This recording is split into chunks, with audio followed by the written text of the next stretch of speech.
Hello everyone, আমি সুপ্রজিৎ। তো আজকে আমি একটা আপকামিং বলিউড সিনেমা তার ট্রেলারের রিয়াকশন দেবো। তো এই সিনেমাটা কিন্তু অ্যাকচুয়ালি একটা সিকুয়েল, একটা বড় ফিল্মের সিকুয়েল, মানে পার্ট 2। তো আপনারা বুঝেই গেছেন যে আমি কোন সিনেমার ট্রেলারের রিয়াকশন দিতে চলেছি। ইয়েস, আপনারা একদম ঠিক ধরেছেন, এটা কিন্তু অজয় দেবগন স্টারার অ্যান্ড রাজকুমার গুপ্তার ডিরেকশনাল রেড 2, এটারই আজকে ট্রেলার বেরিয়ে গেছে। তো এটার রিয়াকশন দেবো। তো এই সিনেমাতে লিড রোলস প্লে করছেন অজয় দেবগন নিজে, অময় পটনায়কের তার ক্যারেক্টারটা ফিরে আসছে এখানে, প্লাস রিতেশ দেশমুখ ও হবে এবারে মেন ভিলেন, যার বাড়িতে অজয় দেবগনের ক্যারেক্টার রেড করতে যাচ্ছে। তো এটা এবারে ওর ক্যারিয়ারের 75th রেড হবে। তো পার্ট 1 যেখানে শেষ হয়েছে তার থেকে ঠিক 7 বছর পরে এই পার্ট 2টার গল্প চালু হচ্ছে। তো এবারে কিন্তু তার নাম দাদা মনোহর ভাই, মানে রিতেশ দেশমুখের ক্যারেক্টারটার নাম দাদা মনোহর ভাই। তো যেখানকার সে বড় নেতা, সেখানে কিন্তু কোনো সিএম অপারেট করে না, সেখানে ওই সিএম, সেখানের ওই বাহুবলী, সেখানে ওই নেতা। অ্যান্ড মোস্ট প্রবাবলি কিন্তু এটা দিল্লি মনে হচ্ছে। আগেরটা তো প্রপার উত্তরপ্রদেশে হয়েছিল, তো এটা পারহ্যাপস দিল্লিতে হবে, মানে জায়গাটা এখনও ক্লিয়ারলি বলেনি। তো এই সিনেমাতে ইলিয়ানা ডি ক্রুজের জায়গায় এবারে বাণী কাপুরকে দেখতে পাচ্ছি। আগের পার্টে ইলিয়ানা ডি ক্রুজ অজয় দেবগনের স্ত্রীর রোল প্লে করেছিল, এবারে বাণী কাপুর আর কি তাকে রিপ্লেস করেছে। তো ওই পার্ট 1-এর কিন্তু রিকল ভ্যালিউটা কিন্তু এই পার্ট 2-এর ট্রেলারেও আমরা পরিষ্কার বুঝতে পেরেছি। সৌরভ শুক্লার ক্যারেক্টার তাউজি, যার বাড়িতে সে রেড করছিল পার্ট 1-এ, তার ক্যারেক্টারেরও কিন্তু এখানে একটা কেমিও অ্যাপিয়ারেন্স আছে। তো সে কিন্তু অজয় দেবগনকে আর কি প্রবলেমে ফাঁসতে থেকে খুব খুশি হচ্ছে। তো এবার দেখা যাক পার্ট 2টা কীরকম দাঁড়ায়।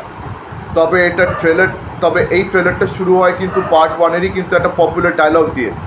সেই যখন বলে যে हम आपके घर छापा मारने आए हैं, তারপরে ভিতর থেকে লোকেরা বলে कि अंदर देख रहे हो मेरा फौज कितना है, তারপর অজয় দেবগন বলে बाहर देख रहे हो।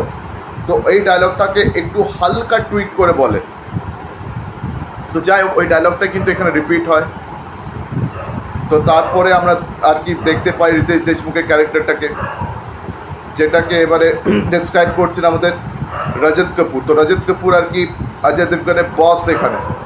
তো সেই বলছে যে একে জানো তো কীরকম ক্যারেক্টার, তারপরে আর কি সে ডেসক্রিপশন দিচ্ছে। তারপরে আমরা রিতেশ দেশমুখকে দেখতে পাচ্ছি। তো রিতেশ দেশমুখের মায়ের রোল এখানে প্লে করছেন সুপ্রিয়া পাঠক কাপুর। তো এবারে রিতেশ দেশমুখ আর অজয় দেবগনের মধ্যে কিন্তু একটা জোরদার শোডাউন আমরা কিন্তু দেখতে পাবো। রিতেশ দেশমুখের অভিনয় ক্ষমতার উপরে আমার অটুট বিশ্বাস রয়েছে। অ্যান্ড ট্রেলারে কিন্তু রিতেশ দেশমুখকে দারুণ লাগছে বস, মানে ও কিন্তু অভিনয়তে ফাটিয়ে দিয়েছে। অ্যান্ড বিশেষ করে যতগুলো নেগেটিভ রোলস রিতেশ দেশমুখ আজ অব্দি নিজের ক্যারিয়ারে প্লে করেছে, প্রত্যেকটাই দারুণ প্লে করেছে বস। মানে ওর তরফ থেকে অভিনয়তে কোনো কমতি থাকবে না, এটা নিয়ে আমরা আর কি অ্যাসিওর থাকতে পারি। তো ট্রেলারে কিন্তু রিতেশ দেশমুখের কাজ খুব ভালো লাগছে, অজয় দেবগনেরও কাজ খুব ভালো লাগছে। এমনকি খুব ভালো কিছু ডায়লগসও আছে এই সিনেমাতে, মানে রিতেশ দেশমুখের মুখে আমরা ভালো ডায়লগ শুনছি। এমনকি ট্রেলারের লাস্টের দিকে, যেটা টিজারের লাস্টেও ছিল, ওই ডায়লগটা যেখানে অজয় দেবগন বলছে কিসনে কাহা কি मैं पांडव हूँ, मैं तो पूरा महाभारत हूँ, এটাও কিন্তু একটা খুব ভালো ডায়লগ ছিল। তো মানে এদের কাউন্টডাউন, এদের শো ডাউনটা কিন্তু জমবে এই সিনেমাতে। কিন্তু হ্যাঁ, এখন সিনেমাটা ওভারঅল যদি জমাতে হয় তাহলে গল্পটাও আর কি সেরকম জমজমাট হতে হবে। এখন এটা যেহেতু পার্ট 1-এর সিকুয়েল, এখন পার্ট 1-এর গল্প পুরোপুরি কি সেটাই কি রিপিট করে দেবে? কেন পার্ট 1-এর যা ফর্মুলা ছিল, যা গল্প ছিল, যা তার সিন, মানে এটার যা ফর্ম্যাট ছিল পার্ট 1-এর, সেই ফর্ম্যাটটা কিন্তু এবার পার্ট 2-তে রিপিট হচ্ছে। তো এবারে নতুনত্ব কীভাবে থাকবে সেটা কিন্তু একটা ব্যাপার আছে। তো এই সিনেমাটাকে যদি হিট হতে হয়, এটাকে কিন্তু মানে এটাকে কিছু নতুনত্ব থাকতে হবে। এখন সেটা নতুনত্ব সেটাকে কীভাবে আনবে, মানে ফ্রেশ ভাইবস এই সিনেমাতে এবার ডিরেক্টর রাজকুমার গুপ্তা কীভাবে এনেছে, সেটা তো 1 মেতে রিলিজ হওয়ার পরেই বোঝা যাবে।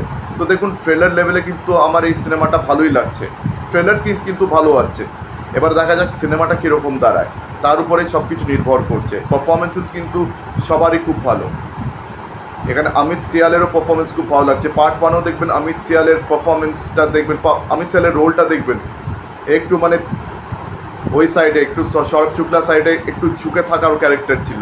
এখানেও কিন্তু রিতেশ দেশমুখের সাইডে আবার অমিত সিয়ালকে আমরা ঝুঁকতে দেখতে পাচ্ছি। তো তো এবার দেখা যাক যে এখানে অজয় দেবগন তার চ্যালেঞ্জটা কত বড় হয়। অ্যান্ড এবারে গল্পের মধ্যে এবারে ফ্রেশনেস বা নতুন কী জিনিস এই গল্প আমাদের অফার করতে পারে সেটা তো পয়লা মের পরেই আর কি বোঝা যাবে। তো আপনাদের এই ট্রেলারটা কেমন লেগেছে, আপনাদের কী কী এক্সপেকটেশনস রয়েছে এই সিনেমা থেকে, আমাকে আপনার অনেস্ট ওপিনিয়ন্স অবশ্যই কমেন্ট সেকশনে জানাতে ভুলবেন না। আর আমার ভিডিও ভালো লেগে থাকলে লাইক করুন, বেশি বেশি করে শেয়ার করুন, আর হ্যাঁ, আমার চ্যানেলটিকে অবশ্যই সাবস্ক্রাইব করবেন। তো আজকের দিনের মতন বিদায় নিলাম, আপনাদের সঙ্গে আমার দেখা হচ্ছে পরবর্তী ভিডিওতে। ধন্যবাদ।